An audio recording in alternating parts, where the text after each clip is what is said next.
So first of all, I'd really like to welcome everyone here to this session on working with children with vision impairment who also have additional needs. It's such an important issue, and I'm really glad to see everyone here. There's an awful lot of you. The PowerPoint I'm using is largely pictorial, and I'm going to audio describe everything as we move through the session. There will also be a PDF of this PowerPoint that can be sent to people afterwards, and any additional information. I'm happy to provide any information from the talk today in any kind of accessible format on request. And all of the PowerPoint pictures actually have alt text added to them, so that should help as well. Just as a brief introduction, I'm the founder and now manager of Moorvision, which is a local society covering the whole of Devon and Cornwall. We support families of children and young people with vision impairments. I'm also the parent of a vision impaired young person. Moorvision was started in 2007 with 5 families, and we're now supporting almost 200 children with vision impairment across what I can only say is this really vast rural area. Lots of people have asked me, why do we call it Moorvision, spelled M-O-O-R, and not Moorvision, as in hoping to have more M-O-R-E vision. Simply, Moorvision is because Devon and Cornwall are really largely one huge moor. It's a huge set of moors. You've got Dartmoor, you've got Exmoor, you've got Bodmin Moor, basically just joined up by a small series of towns and villages and a few roads in between. So we called it Moorvision because I live on Dartmoor, and my initial aim was to gather the children who lived in these very rural, quiet areas together. But actually, we now have quite a large cohort from the towns as well, like Plymouth and Exeter and Torquay. Rural life is wonderful, but when you're a child with such a low incidence disability, such as vision impairment, and particularly if you have other additional needs, it can be very isolating living in an area where you're actually completely outnumbered by sheep. That's about 400 yards from where I live. And we all know about sheep, but it seems not many people around here anyway know much about children with vision impairments or additional needs. So what do?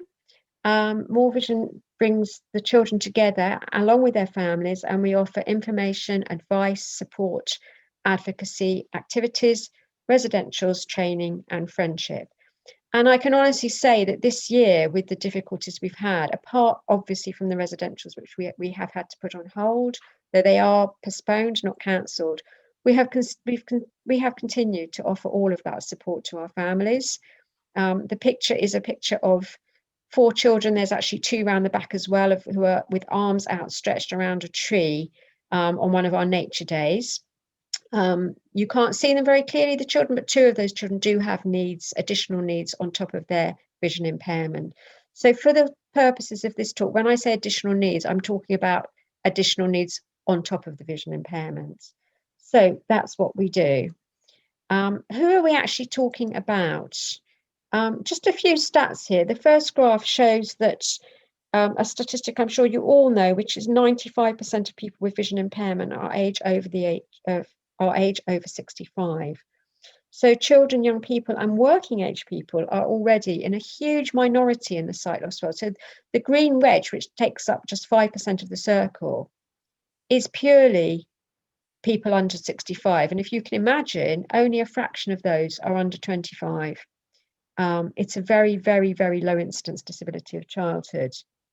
And the next slide is a blue circle with a tiny little wedge of white in the top.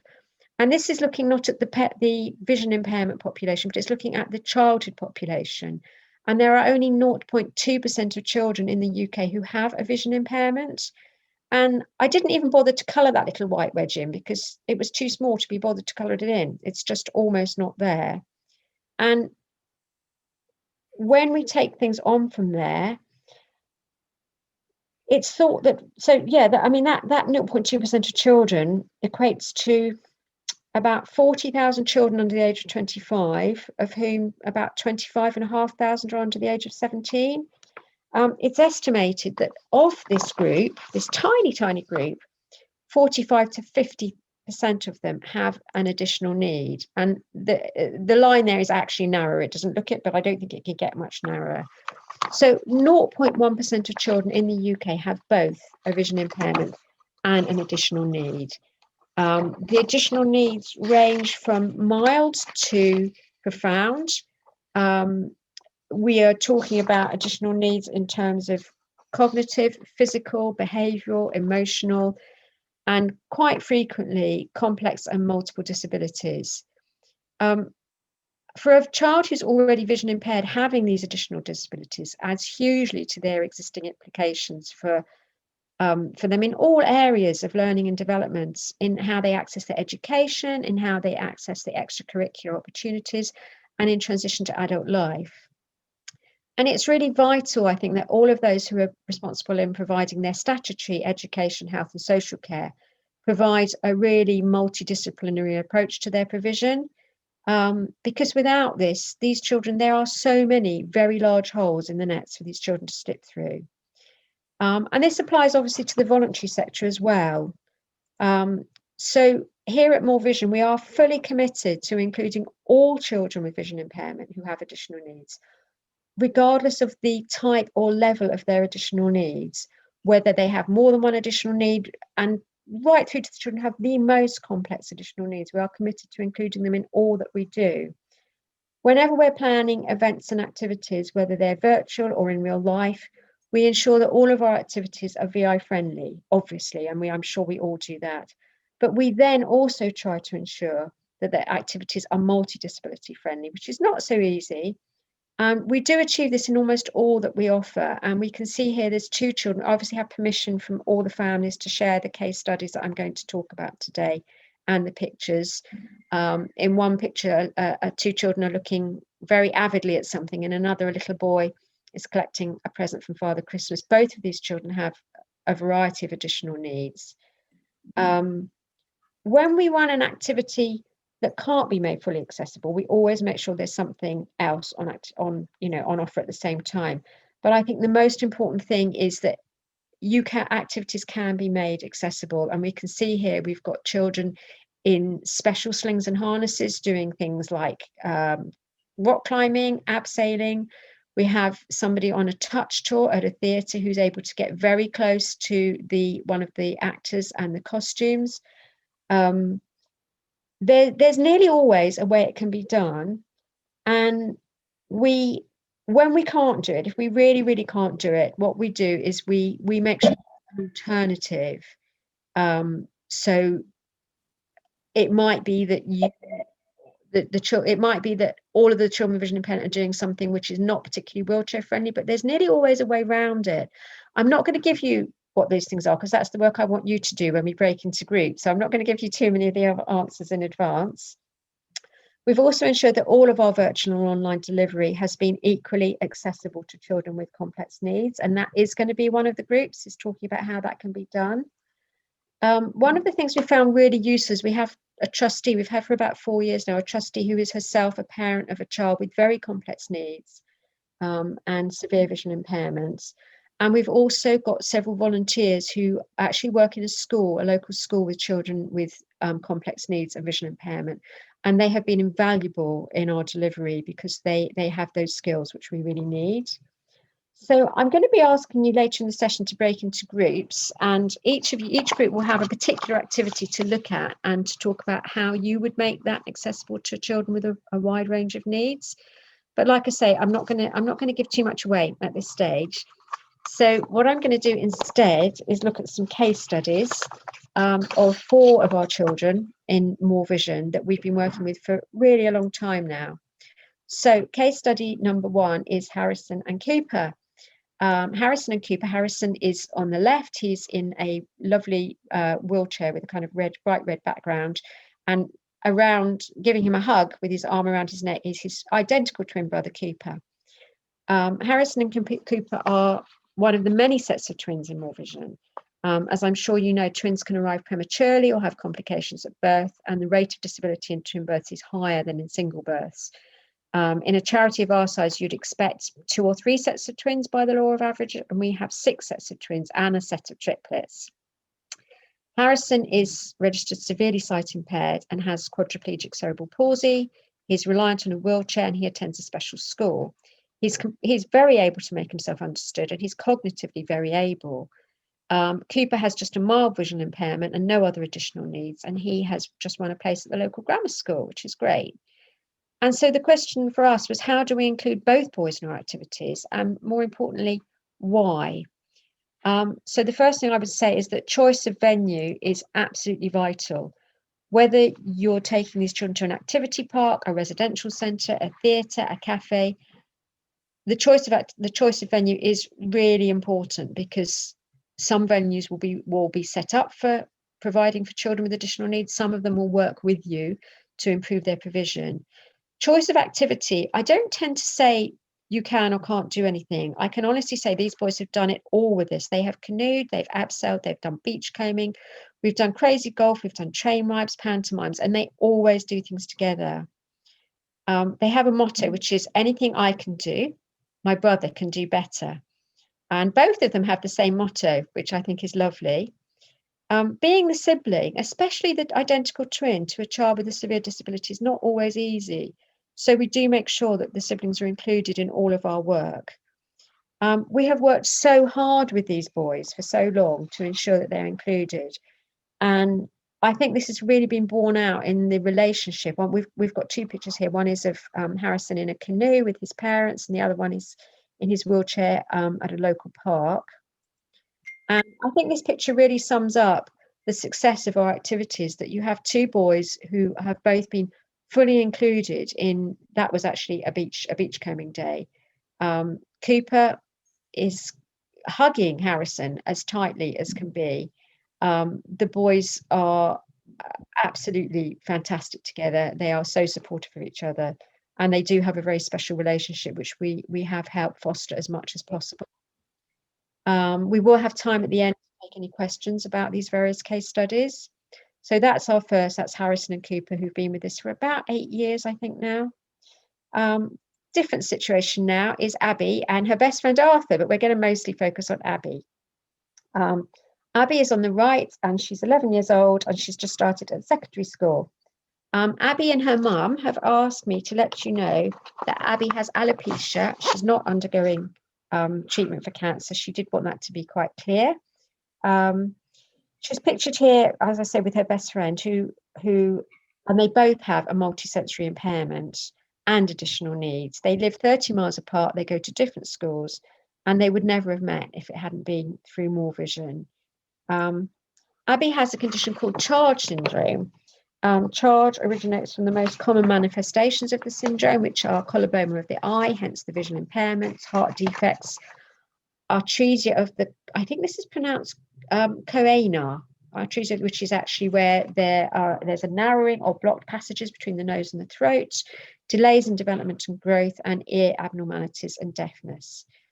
Children with charge syndrome can have some or all of these symptoms at varying levels, and it would be fair to say that Abby has them all.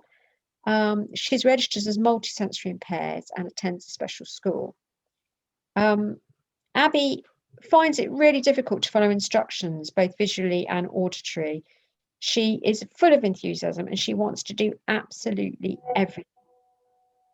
She's seen here doing abseiling with a qualified instructor on one side, and on the other side, again with best friend Arthur, they are toasting marshmallows at one of our bushcraft sessions.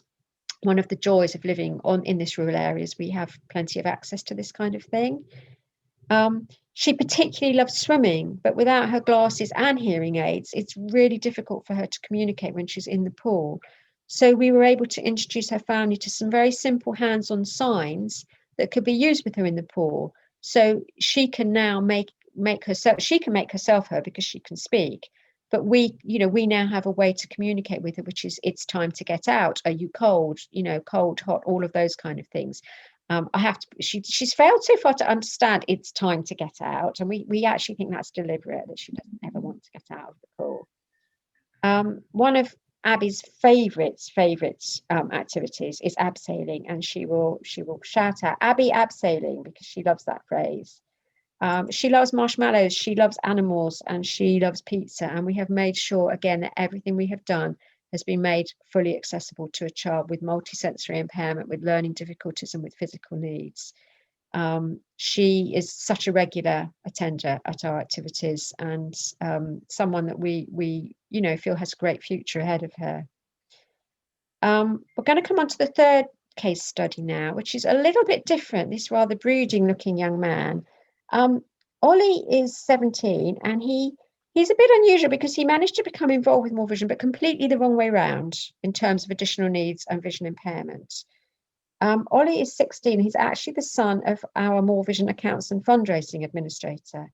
And she's been with us for 3 years. And I already knew that Ollie has learning difficulties, speech and language and sensory processing difficulties, ADHD, and is on the autistic spectrum. He's been along to some of our events because Mum's been helping out. His dad and his sister are volunteers. So, we've seen him quite a few times. And obviously I know his mum. A couple of years ago, I began to notice that Ollie was moving his head in a rather unusual way when he was trying to turn to look at things. He already had glasses that were for severe short sight, but nothing worse. I mentioned to Ali that she might want to get another eye test for him, but I felt, I didn't say why I was concerned, but I'd made, having been in this sector for a long time, I had a kind of inkling of what might be wrong. A few weeks later, this young man was diagnosed, as I suspected, with retinitis pigmentosa. I'd recognise that classical movement that you associate with loss of field, where instead of moving your eyes from left to right, the whole head starts to move, from my own daughter and from other children. This was a huge blow to this family because this child already has so many additional needs, and to suddenly find that he has a degenerative eye condition was really serious for them. But working for Moorvision, at least they were in the right place. And we were able to support them through the whole process of coming to terms, which I think they have done now with Ollie's needs. He's now receiving excellent care through statutory services, and he attends most of our activities now in his own right as a visually impaired young person. Ollie's lovely. He's here with on one of our horse riding days. He's here all helmeted up and harnessed up and ready to do an activity, which was probably crate stacking, I think, that day. And I mean, Ollie is very active. He's very loud. He's very funny. He can be prone to outbursts of anger and distress, but behavioural issues are one of the more common areas of need that we've been able to accommodate with other children through carefully managed events. And that will be something that is worth reflecting on when we do the breakout rooms, is some of these children just can't cope with a lot of noise, with a lot of change, and with too much going on around them. It can be really stressful for them. So the last case study is really with one of the children who's now a young lady who's been with us for 11 years, and this is the very beautiful Lucy. Lucy is severely sight impaired with light perception only due to septo-optic dysplasia. She has a very wide range of complex physical, medical, and cognitive needs. She's reliant on her wheelchair, and she's only able to transfer out of it with a hoist. Lucy comes to, I think, virtually all Moorvision activities with her parents and her younger brother, Matthew. I mean, if they miss one a year, it's a surprise. And over the years, she's pictured there with her family on one of our beach days. They are a very close family, and their comments to us is that we are the only place they can go to for any kind of respite care in terms of activities and residentials. Over the years, Lucy has done it all. She's abseiled, rock climbed, zip wired, cycled, canoed, swam, stacked crates, made pizzas. She's bowled, she's built fires, she's danced at discos, sung in choirs, eaten meals. She's taken parts in arts and crafts, visited the theatre, and pictured here with her mum on one side and an actor on the other side, where we had a very successful murder mystery evening in a rather posh hotel. And she was completely engaged. We made sure she knew what was going on. She was completely engaged in the whole thing, and she took such great pleasure from this activity that it's now become a regular feature. Without a doubt, water sports are at the top of Lucy's list of things to do. She loves being in the fresh air with the wind and sun on her face, and she giggles like mad if there's any splashing going on, and she will splash back. This photo actually won us a grant award. I called it Lucy in the Sky with Diamonds, with Lucy, the sky, and the diamonds were the droplets of water that splash on her skin. and the diamond also of the smile on her face. I think it would be fair to say that Lucy is one of our Moorvision children with the highest level of need. I've seen her learn, thrive, laugh, and fully partake in all that we do. And on one occasion, we were doing bushcraft actually, and Lucy was to be fully included. Uh, it included everything. She had to help collect wood. She had to light the cotton wool with a flint and steel, which you can see she's doing here with the help of one of our instructors. We placed the kindling on the top, and we were very careful not to actually set fire to the wheelchair. But she was fully involved. And at the end of the session, this is unfortunately, this picture was taken with the sun behind us, so it's not very clear. Lucy's pictured here.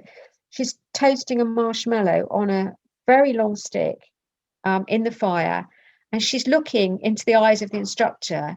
Her face, I think, says so much. She just looks so absolutely settled and happy in what she's doing. And her mum came up to me in tears at that moment, and she said, I never thought I would see this. I never thought I would see my child toasting marshmallows in the middle of a wood on an open fire, somewhere that could be made fully accessible for her. It was actually really quite moving. So I'm going to just briefly stop the screen sharing now so I can see you all and keep an eye on the time. Just having a quick look. Yeah, we've caught up a bit, which is really good. So excuse me one second.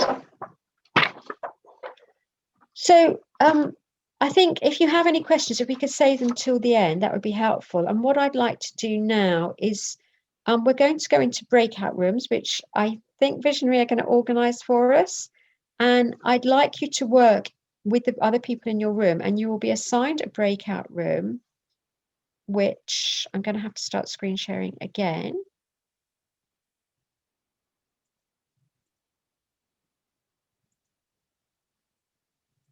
We should be back on the slides now. So you'll be doing the work of how would you make these particular activities for children with VI fully accessible for those with additional needs. So we're going to have 4 rooms, one looking at canoeing, one looking at theatre, one looking at swimming.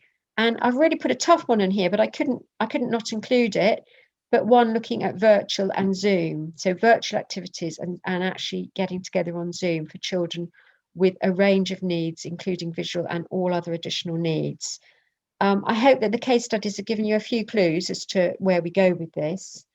And what I'd like you to do is just to see how many ideas you can come up with that would make the whole activity fully accessible, and really think of beginning to end. So not just the activity, but getting to the activity, parking at the activity, food and toilet facilities at the activity, everything, the whole activity. It's no good if we find something that's really accessible for the children to do, but then there's nowhere for the parents to stop their adapted car. If 1 or 2 people from each group could jot these ideas down and feedback to the group afterwards, that would be great. And we will then just share all the ideas that we have and include some other ideas that we might have as well. So I am again going to just stop this for a second and wait for the groups to.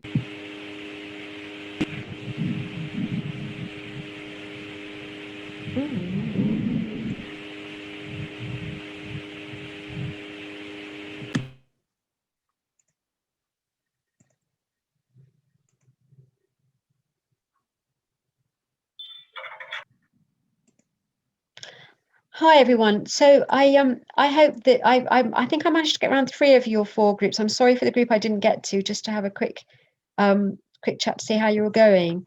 So what I'd like to do is go straight into the feedback, and if we could start with group 1, which is the canoeing, the group who are looking at canoeing. If someone would like to feedback from that group, that would be great.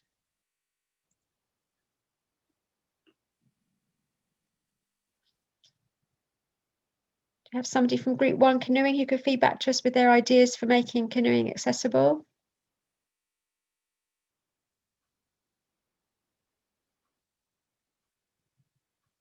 Sorry, I was trying to figure out how to get the videos back on. I couldn't find my mute button.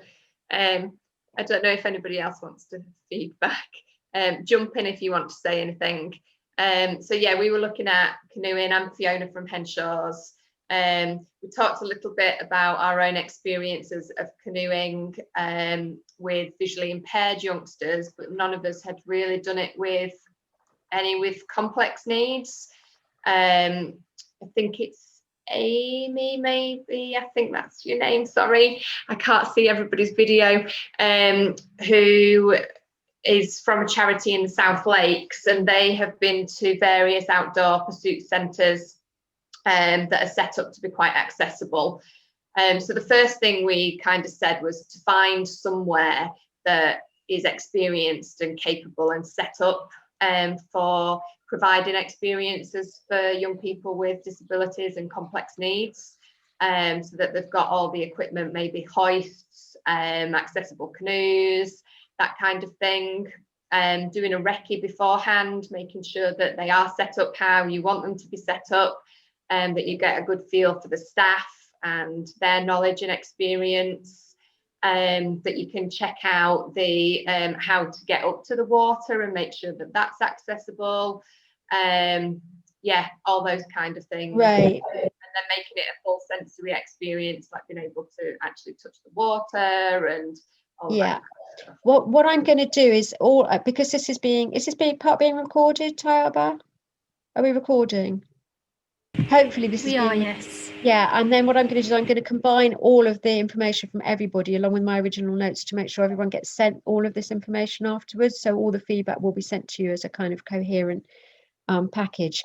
We haven't got very long for each one, but that was really helpful, Fiona. Thank you. And of course, the other things, and this comes into almost all of these activities, is accessible changing areas, accessible toilets, and blue badge parking. Wherever you go, they're the kind of three core things I always say. If it's something which involves children getting changed, I'm not talking about just a toilet with a rail, but there are some children who will need a full hoist assisted changing area. There aren't many around. You can hire a van that comes along. It's not cheap, but you can hire a van that comes along with the full hoisted changing thing, and we do use them occasionally if we really want to do something that doesn't have those kind of facilities. Obviously parking, blue badge parking, and we often ask a centre that's maybe got 5 blue badge parking spaces if they will temporarily put in another 10, and it's those simple things. Can you set aside another 10 blue badge parking spaces, and they will do it, which is great. Children who have behavioural and learning needs, pair them up with a supervising adult or a trained volunteer in a double canoe, or they can be in a canoe with many other children. You can see a picture here on the right of this is Lucy again being actually lowered into a canoe from a pontoon that has an accessible hoist.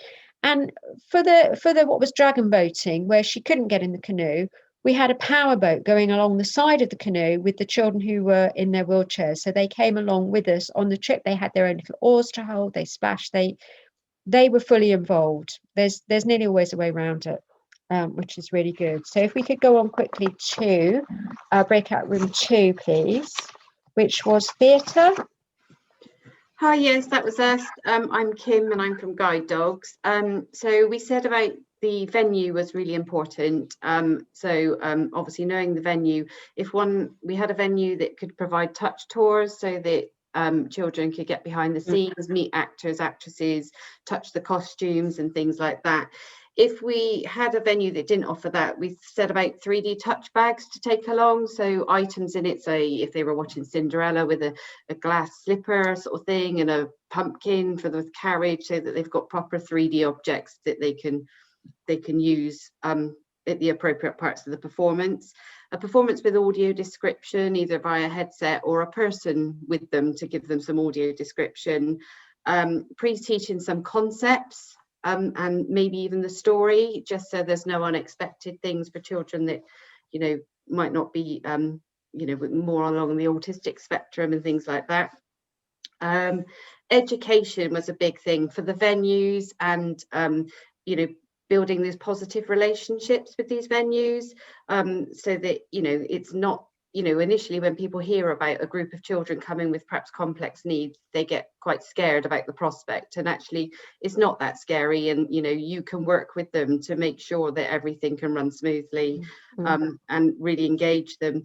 We also said about amateur dramatic groups, because they're smaller and less overwhelming for children with complex needs, and are often keen to adapt and do things that will suit you for a performance. And other big theatres do offer soft performances with quieter environments and pre-warnings of like things like water being squirted out into the audience and things. And obviously, as you said, accessible parking and accessible toilets. Brilliant. Need. That's really super. I mean, you've covered so much there, which is really good. I think the only other thing I'd add is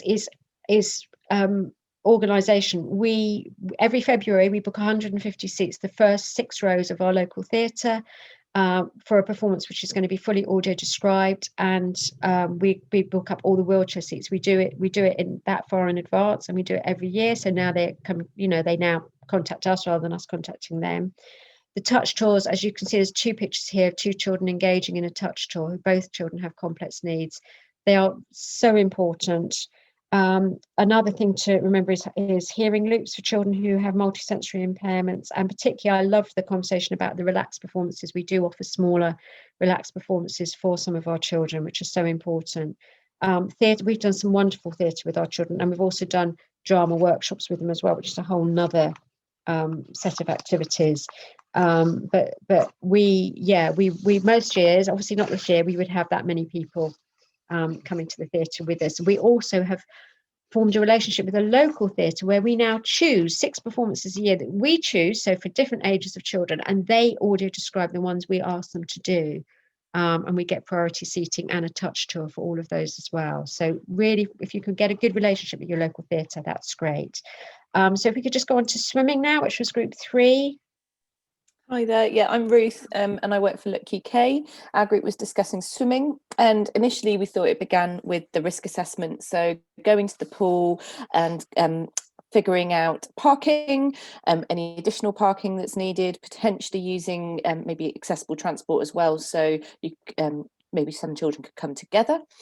We were thinking about the changing rooms, how accessible they are there children that like, what's the use of communal changing like for some children? Is that appropriate? And the temperature of the changing room as well. And also, sorry, before we get to the changing room, just accessibility from the car park into the venue itself as well. We wanted to consider the numbers, like how many children, young people plus support, whether it's volunteers or family members and staffing, can this trip accommodate? Then the pool itself, we wanted to think about, is there a hoist to get in and out of the pool temperature, and making sure that that's the right level for the children and young people. As well as the changing rooms, we wanted to check out the loos and their accessibility, lighting at the venue to make sure it's kind of adjustable for the requirements of the group.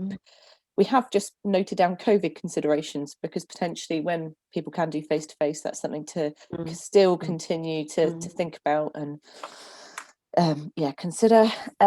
We wanted to have time to talk to the pool, the leisure centre staff as well, to talk about their expectations of the group, how involved they are. Do they need to have further lifeguards there to support the group? Absolutely. And then how many volunteers and other support staff does the charity or the VI community need to provide as well? I think you've been reading my notes, Ruth. We had a really good session. We just went through there was a few other things. No, it was just that because I've had to start a bit late because of the technological problems. I'm going to have to move on to the other group. But the only other thing is children who have multisensory impairments. Once they lose the hearing aids, if they are completely blind, they really struggle in the water. So we have, like I said, we've developed a scheme where we make sure that these parents get training, and our volunteers and staff get training in some hands-on signing for them. Because otherwise it can be a bit overwhelming. But we have parents who have travelled for 100 miles to get to this particular pool. Obviously, I don't have pictures of our children in the pool. It's got everything. It's got the whole thing. It's got fully accessible changing rooms with hoists. It's got hoists into the pool. And even though it just looks like an ordinary pool, on the day, they also put up loads of activities and inflatables and all sorts of fun things as well, which many of the other children and siblings take part in.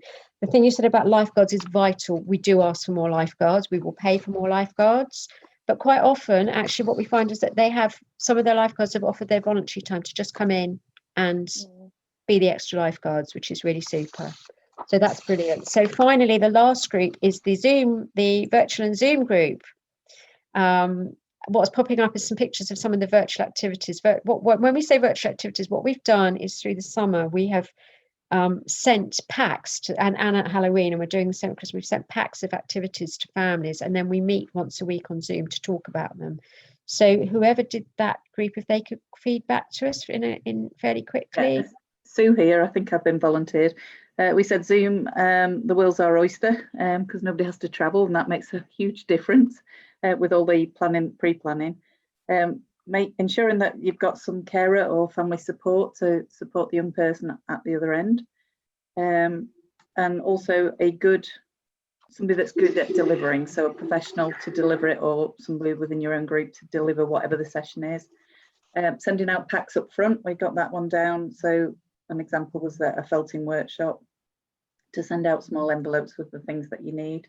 I think it's important to know the children that you're going to be working with and the child up front, to have some open mornings, have a go sessions, to think outside the box, thinking it will cost less in some ways to put on these activities, making sure you've got your policies in place using IT, and making sure that the person that is going into the family home via the internet is safe.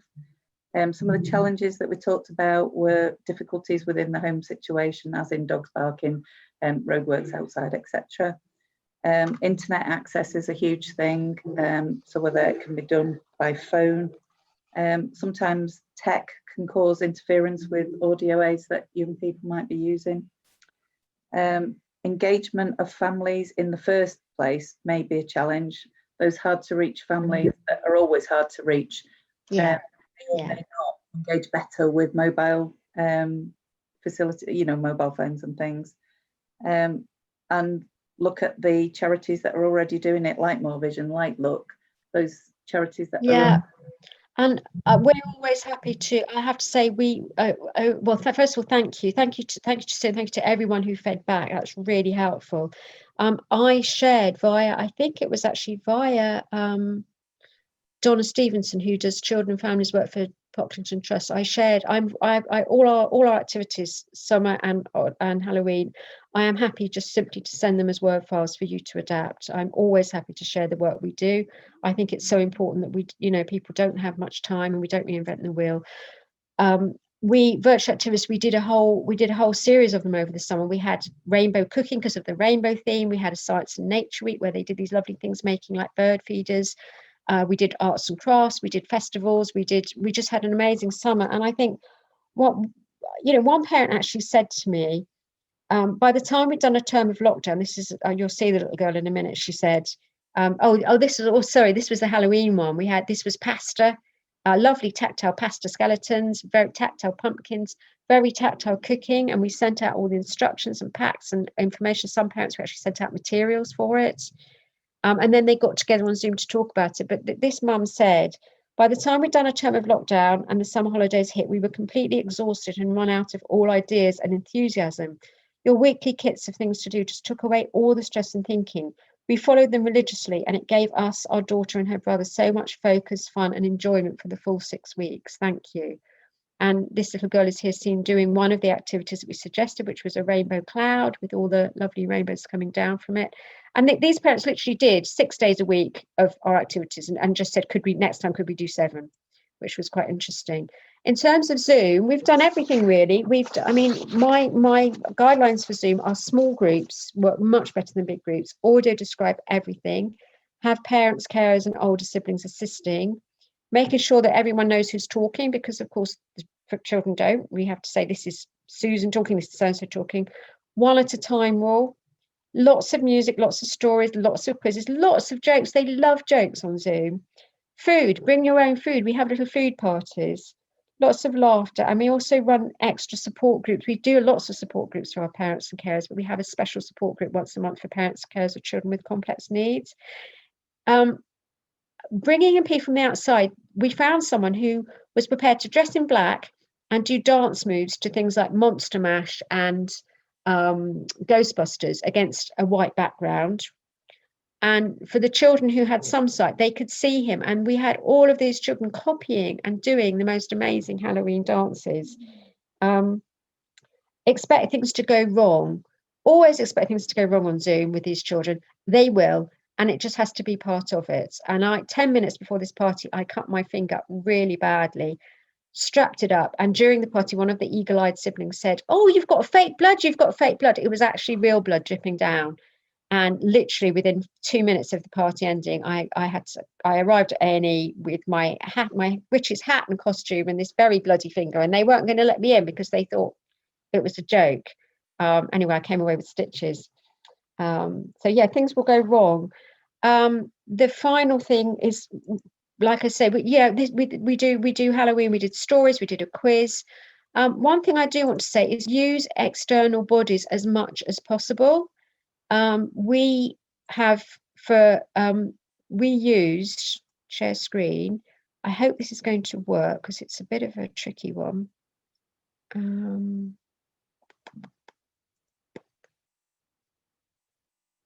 Just going to have to give me a second. Rock Choir is a big national choir, and they had a fantastic scheme this half term that's just gone for getting children together to sing. So we got in touch with them and we said, please, could they, I'm just trying to get this up and running, could we include our children? And we had 10 children attend this activity, and we said, could we include them? And we provided the large print, the Braille, everything that they needed. And we had children actually doing this. Now I'm going to try very hard to share just a few seconds of this. I hope it works.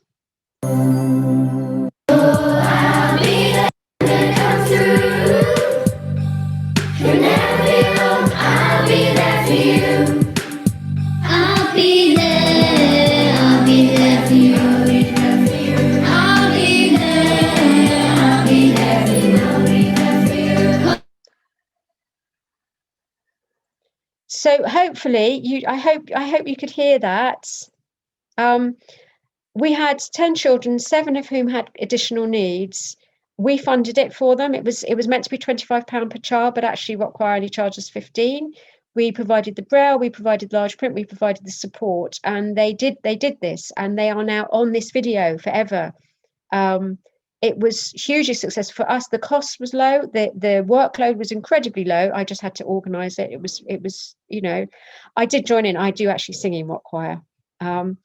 So I'd like to use people from the outside. I know one of you's already said that. So I'm going to just sum up now because we are just slightly over our time. I am just going to sum up very quickly. We've talked about all of these techniques and everything that you can do to make activities accessible. There's so much that you can do, but at the end of the day, often what it comes down to is just patience, planning, encouragement, love, and laughter. All of the children here, the boy who is doing this activity about sorting balls, the lovely girl in the middle, the little boy having his first experience of climbing, he was very nervous.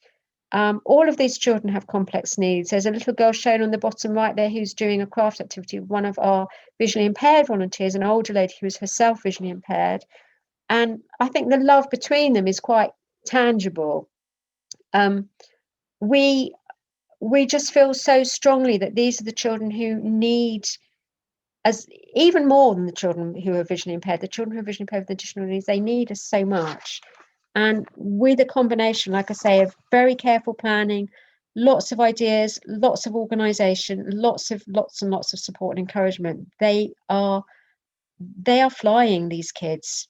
So as a final farewell from Lucy, who's here in an adapted bike, Lucy can't cycle, but she can cycle. That is the end of the presentation. I don't know if we've got time for a couple of minutes of questions. Barbara's going to tell me off, I'm sure. We haven't got any questions in the chat box. I suppose we could have a couple of questions if anyone has any pressing questions. Oh, let's find any question.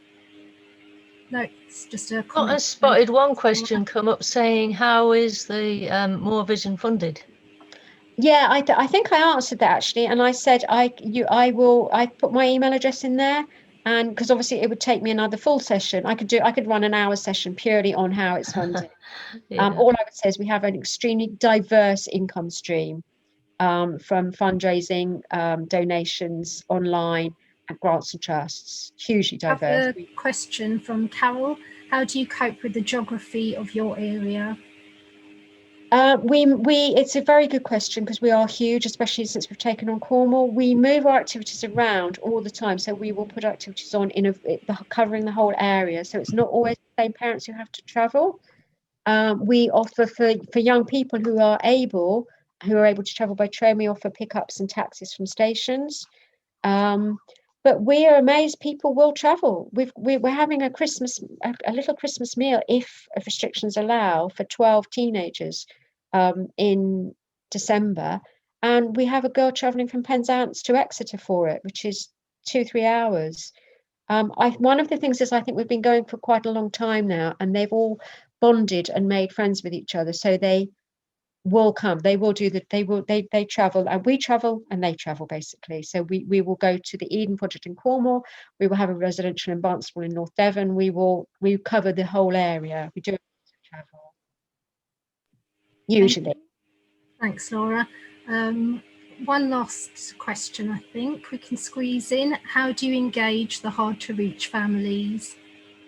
Yeah, we have hard to reach families. It's sometimes social. It's quite often for us geographical. North and East Devon and quite a lot of Cornwall are very hard to reach. What we've done is we've made really close contact with the QTVIs and the habilitation support workers in those areas, and we've given them packs, not just of just an advertising leaflet, but for instance, we gave them packs, actually printed out packs of our virtual activities to give the families. So even though we might not even know they're doing them, they might not engage with us, but we know that they have the access to those things. And we also have some buddying schemes in those areas. We find that we've actually buddied like 5 or 6 families in some of the very remote areas. We've also buddied some groups of families together, obviously virtually at the moment, with children with particular eyesight conditions. So we also have a VI and autism group. We have a Libras group. We have various different groups of buddied families, and that really brings people in who are a little bit hard to reach into particular smaller groups. Again, I could do another hour just on that, on hard to reach families. Well, thank you very much, Laura, for such an interesting and insightful presentation.